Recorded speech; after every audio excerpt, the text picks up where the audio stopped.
Thank you for joining me. We're going to talk a little bit about wire fraud today. I know we repeat this often, but as much as warnings has gone out, as much as we worry about it and try to take care of it, it seems to prevail more and more and more. I hear not just in real estate deals, but in paying bills online, ordering things online, all those kind of things. Just things happen so quickly that we need to take a look at it and review it again. It's they're trying to get to your bank accounts, and these are cyber criminals, and they're very bright in how they do this. So a good reminder is in task right now. Real estate transactions are really targets for this because everyone involved,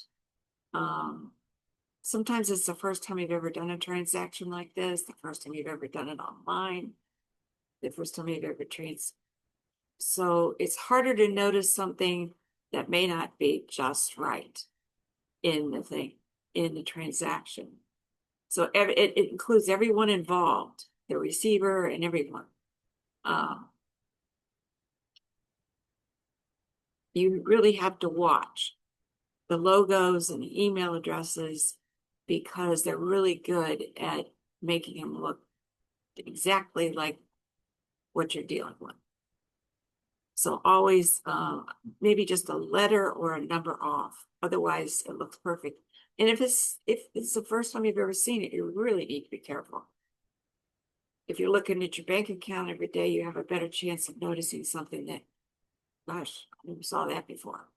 But since this is a new deal, something new to you need to protect yourself. So I have a few lists. Make sure you understand each step in the transaction, how it's supposed to work. And if you have the slightest question, even if you don't want to sound stupid, ask it. You know, I have that myself sometimes. I don't want to raise my hand and be the only one in the class that asks the question, but probably I don't know the answer.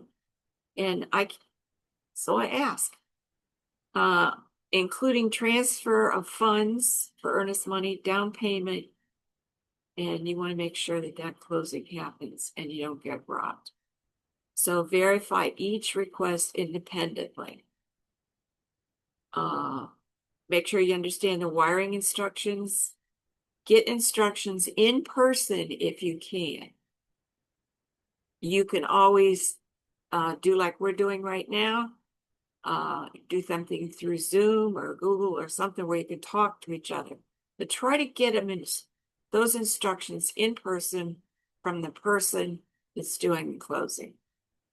If they come from another source, make sure that you confirm that you've got the right thing by a phone number that you trust. The closing company, call somebody you trust to make sure that you've got what you're supposed to have.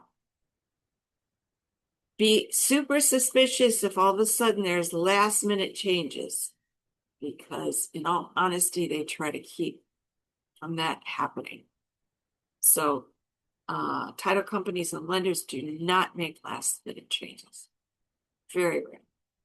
So again, verify. Something comes through and say, oh, well, we've changed it. We're going to use this number. Let's check this out, see if this is right. And if you suspect fraud, you have to act really fast. You cannot waste any time. Contact your bank immediately without any hesitation. And the FBI's Internet Crime Compliance Center, it's called IC3. And you might want to get in touch with that, get a number for that now in the event you ever need it, not just for this, but for something else. There's a coalition to try to stop this from happening, but we're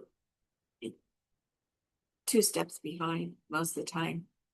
So it's more about being aware, things looking right, and this, but they do get close. And the state laws vary too on wire fraud and what it can do with that. But the caution is make sure you know what you're doing before you do anything. If you have a question about anything, stop right there, get your answer so that you can, you know, feel confident in what you're doing. Thank you again for joining me. I'm Linda Hollington. I'm with Caldwell Banker Realty, serving you in Brevard County, Florida. Thank you. See you again soon.